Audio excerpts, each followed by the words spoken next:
La voz de los protagonistas. Contacto telefónico. Está con nosotros el doctor José Nabor Cruz Marcelo, secretario ejecutivo del Coneval, y con él vamos a hablar de la pobreza laboral al primer trimestre de 2024. Tuvimos que respetar los tiempos de campaña, tuvimos que postergar temas que nos parecían importantes, pero creo que viene bien que los retomemos, que los abordemos, y más en la voz de alguien como el doctor José Nabor Cruz Marcelo. Muchas gracias, doctor, por estar con nosotros. ¿Qué tal? Muy buenos días. Un gusto platicar nuevamente contigo y todo tu auditorio. Muy bien. Bueno, entonces, ¿cómo va a recibir la presidenta el país en materia de pobreza laboral? ¿Cuáles son las evaluaciones que se vienen haciendo? ¿Dónde está enfocado el trabajo después de revisar estas estadísticas y estos números para mejorar los términos de la pobreza laboral? Claro que sí, recordarle a tu auditorio que una vez que el INEGI hace pública de manera trimestral la información de la Encuesta Nacional de Ocupación y Empleo, pues a partir de ahí el Coneval toma la información concerniente a los ingresos laborales de la población y los comparamos con el valor monetario de la canasta alimentaria, que para abril de este mismo año, 2024, tiene el costo de un poco más de 2.290 pesos para el ámbito urbano y un poco más de 1.760 pesos para el ámbito rural de nuestro país. Entonces, aquellas personas que exclusivamente tomando en consideración sus ingresos laborales no tienen la posibilidad de adquirir estas canastas alimentarias, estarán en situación de pobreza laboral. Los datos correspondientes al primer trimestre de 2024, que vamos a conocer la semana pasada por parte del Coneval, señalan que 35.8% de la población está en situación de pobreza laboral. Importante destacar que cuando lo comparamos con el mismo trimestre, pero del año anterior, 2023, hay una reducción de casi 2 puntos porcentuales, ya que hace un año, en el primer trimestre de 2023, teníamos 37.7% de la población en situación de pobreza laboral. También importante destacar que después de 4 años con la afectación que hubo en este indicador por parte de la pandemia, regresamos a los niveles prepandémicos, ya que también lo hemos platicado en su momento con ustedes, el nivel más bajo que teníamos registro de este indicador era justamente en el primer trimestre de 2020, donde un poco más del 36% de la población estaba en situación de pobreza laboral. Pero después de la pandemia, este indicador subió hasta casi un 47% de la población, promedio nacional, y a partir del tercer trimestre de 2020 ha venido una recuperación. Me parece importante destacar que en la serie histórica que tenemos la posibilidad de presentar del primer trimestre de 2009 al primer trimestre de 2024, en estos prácticamente más de 15 años, el primer trimestre de 2024 se constituye como el nivel más bajo de pobreza laboral en todo este periodo. ¿Cuáles fueron los factores en el ámbito nacional que abonaron en esta reducción? En primera instancia, se ve muy claramente, y lo hemos registrado en los últimos 5 años, cada primer trimestre de inicio de un año tenemos la incidencia del incremento del salario mínimo, ya que eso refuerza los ingresos laborales en promedio de los trabajadores, y en este primer trimestre de 2024 no fue la excepción, ya que tuvimos un incremento anualizado en términos reales de un poco más del 7% del promedio de los ingresos laborales de los trabajadores. Y bueno, también de alguna manera hemos tenido en los últimos trimestres una ligera estabilización en el precio de los alimentos. Tenemos un incremento anualizado de las canastas alimentarias urbano y rural en torno al 6% anualizado, muy por debajo de la fuerte aceptación que tuvimos en el segundo semestre de 2022, que tuvimos tasas anualizadas inclusive de un poco más del 15%. Entonces, eso ha permitido esta reducción en términos de pobreza laboral. Importante destacar, en el ámbito urbano hay un menor nivel en el promedio nacional, con 31.4% de la población. Sin embargo, donde todavía tenemos un reto importante en las áreas rurales del país, ya que en promedio todavía prácticamente la mitad, 49.6% de la población promedio nacional, se encuentra en situación de pobreza laboral, reitero, para este primer trimestre de 2024. Uh-huh. Es muy interesantes todos los datos. ¿Habrá estados donde se sienta más este avance en los números de la pobreza laboral? Totalmente. De hecho, cuando nosotros damos el registro por entidad federativa, tenemos prácticamente, yo diría, varios Méxicos, si me permiten el término, ya que desafortunadamente Chiapas, Guerrero y Oaxaca, estas tres entidades, mantienen en alrededor del 70% de su población en situación de pobreza laboral, mientras que en el otro extremo tenemos a las Baja California Sur y Baja California, rondando entre el 13 y 18% de su población respectivamente en situación de pobreza laboral. En ese contexto territorial estatal, Coahuila tiene prácticamente un nivel por debajo de la media nacional. Reitero, el promedio nacional es de 35.8%. Para el caso de Coahuila, en este primer trimestre de 2024, estaba rondando la pobreza laboral en el 25% de su población. Prácticamente una cuarta parte está en situación de pobreza laboral. Ha habido ciertamente una tendencia de reducción en los últimos trimestres, ya que prácticamente hace un año, en el primer trimestre 2023, se tenía un indicador de casi un 27.5% de la población en situación de pobreza laboral. Del primer trimestre de 2023 al primer trimestre de 2024 hay una reducción un poco más de 2 puntos porcentuales para el estado de Coahuila, y el caso particular de este estado del norte del país, junto a algunas otras entidades cercanas como Chihuahua, como Sonora, reitero, las Baja California y Nuevo León, pues todas esas entidades rondan entre el 20 y el 25% de su población en situación de pobreza laboral, muy contrastante con estas entidades del sureste, reitero, Oaxaca, Chiapas y Guerrero, donde más alrededor del 60% está en esta condición de pobreza laboral. Uh-huh. Cuando se hacen estas mediciones y estas encuestas y demás, ¿cómo hacen para diferenciar la población económicamente activa que está dentro de la formalidad y quienes están en la informalidad? Y si son los mismos territorios y las mismas expectativas de la mejora en términos de pobreza laboral. Bueno, justamente cuando INEGI realiza el levantamiento de esta encuesta, pues a partir de una serie de preguntas que se aplican a las personas encuestadas, se obtiene esta información de la caracterización de las actividades laborales que desempeñan, y a partir de ahí podemos, a partir de la propia definición de INEGI, hacer la diferenciación entre trabajadores formales o informales, o también tenemos otras subcategorías como trabajadores subordinados, trabajadores por cuenta propia, empresarios, y a partir de ahí podemos hacer también la diferenciación de esta caracterización de trabajadores.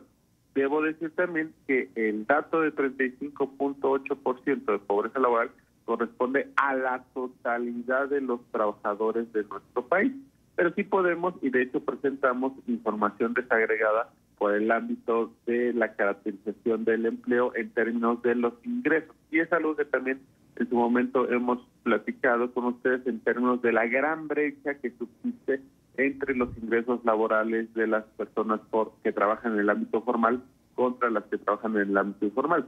El dato para este primer trimestre de 2024 es que en promedio un trabajador que se puede categorizar como trabajador en el ámbito formal de la economía gana un poco más de 10,500 pesos en promedio al mes, mientras que un trabajador que desempeña actividades en el sector informal de la economía, que recordar que de acuerdo al propio INEGI tenemos casi el 55% de los trabajadores en esta situación, pues ganan desafortunadamente 5,400 pesos mensuales, prácticamente la mitad gana un trabajador informal de lo que gana un trabajador formal. Y justo en tu planteamiento, pues tenemos todavía una fuerte componente de trabajadores informales en la parte centro-sur del país, y eso explica en parte estas diferencias en cuanto a mayor prevalencia de niveles de pobreza laboral en el centro-sur del país, dado que desafortunadamente las actividades del sector servicios que ahí se desarrollan tienen en su gran mayoría pues la categorización de empleos informales en estos estados del país. Estamos conversando con el doctor José Nabor Cruz, secretario ejecutivo del Coneval, el Consejo Nacional de Evaluación de la Política de Desarrollo Social. Doctor, buenos días, saluda a Manuel Cerrato. Quería preguntarle precisamente sobre el tema de los salarios y de qué tan competitivos son y sobre todo esta disminución de la pobreza laboral, ¿en qué áreas de la economía se nota más? ¿En qué actividades? Muy buenos días, Manuel, un gusto platicar nuevamente contigo. Tenemos claramente focalizada que aquellas entidades que tienen dos tipos de desarrollo al interior de su estado pueden de alguna manera tener también buenos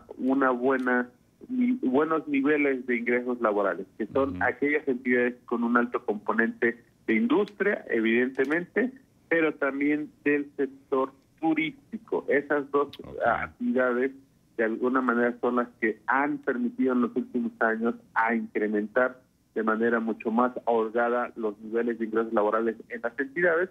¿Por qué? Porque si categorizamos los estados de acuerdo al ingreso laboral real per cápita, tenemos que las 5 entidades con mayores ingresos laborales reales per cápita al primer trimestre de 2024 son Baja California Sur por el componente turístico, Baja California por el componente de manufactura, Nuevo León, Ciudad de México, Chihuahua y Quintana Roo muy pegaditos. Entonces tenemos estas 6 entidades, 3 de ellas con un alto componente de actividades turísticas, otras 3 con un alto componente manufacturero, industria. Entonces claramente esas entidades son las que tienen en promedio mayor ingreso laboral real per cápita. En contraparte, en el otro extremo de esta distribución de este dato, son otra vez Chiapas, Guerrero, Oaxaca, Zacatecas y Morelos, las 5 entidades con menores ingresos laborales reales per cápita.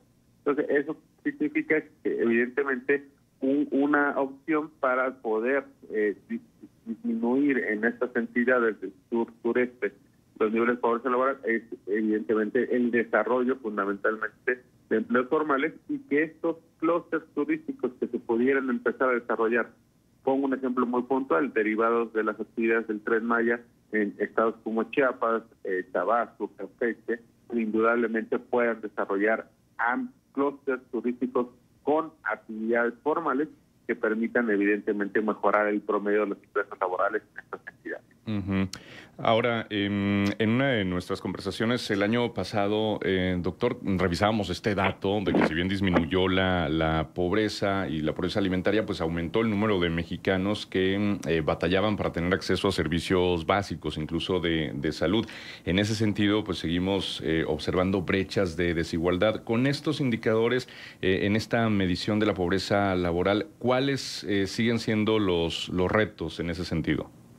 Indudablemente el gran reto que tenemos en los siguientes meses es lo que pudiera ocurrir con el precio de algunos alimentos y que a partir de ahí pudiera encarecerse los valores monetarios de la canasta alimentaria.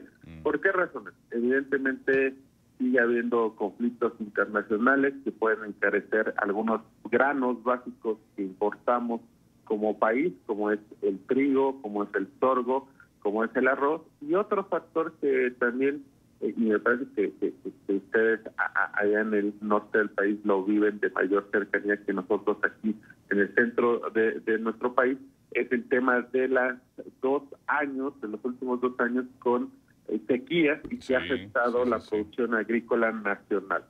Evidentemente, si bien ha habido de alguna manera apoyos en cuanto a tratar de estabilizar el precio, sobre todo del maíz y del frijol, en el ámbito nacional en los últimos 2 años, ciertamente si este año 2024 en estos ciclos agrícolas no tuviéramos una mejoría en cuanto a la producción nacional de estos 2 granos y que tendría que recurrirse a altos niveles de importación nuevamente, eso me parece que podría en riesgo un encarecimiento de estos alimentos, los derivados de los mismos, y a partir de ahí desafortunadamente poder tener un escenario de encarecimiento de la canasta alimentaria. Ese me parece que puede ser el factor de riesgo más importante que tenemos a lo largo de este 2024. En contraparte, en las actividades reales de la economía, pues en términos generales el mercado laboral nacional se ha ido recuperando, pareciera que sigue teniendo un buen ritmo en los siguientes meses. Esperemos también, evidentemente, la incidencia que haya en cuanto a las actividades del nearshoring en el centro-norte del país, y que eso también pueda expandir aún más los mercados laborales locales, regionales, y que a partir de ahí, en contraparte, pues se pueda mantener una expansión de empleo, de sus ingresos en promedio, y que eso de alguna manera ayude a enfrentar este posible encarecimiento de la canasta alimentaria de los siguientes meses. Claro. Muy bien. Sin embargo, tenemos que reconocer que las necesidades en materia laboral siguen siendo muy grandes, ¿no? Sobre todo las que tienen un cierto impacto social, porque no podemos dejar de lado que 36 de cada 100 personas viven todavía en hogares donde no se puede comprar la totalidad de la canasta básica. Efectivamente, y que son,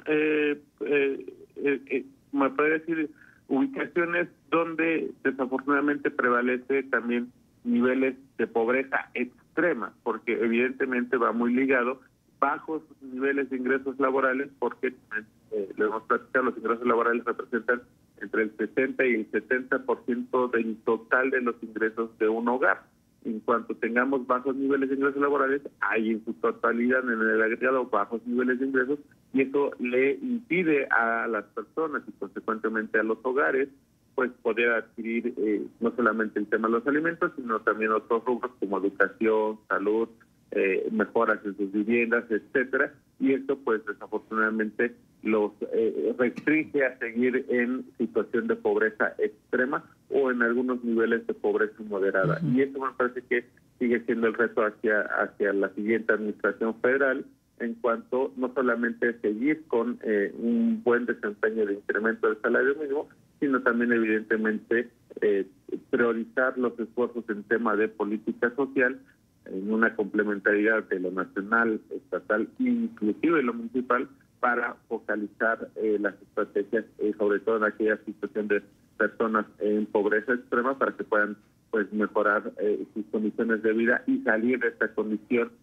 Recordar que INEGI ya inclusive va a levantar la siguiente encuesta nacional de ingresos de los hogares entre agosto y noviembre de este mismo año, y en verano del siguiente, de 2025, pues Coneval actualizará las cifras de pobreza multidimensional correspondientes a 2024, donde veremos si este impacto de los ingresos laborales positivo tiene también una incidencia en esos mismos términos en niveles de pobreza y pobreza extrema.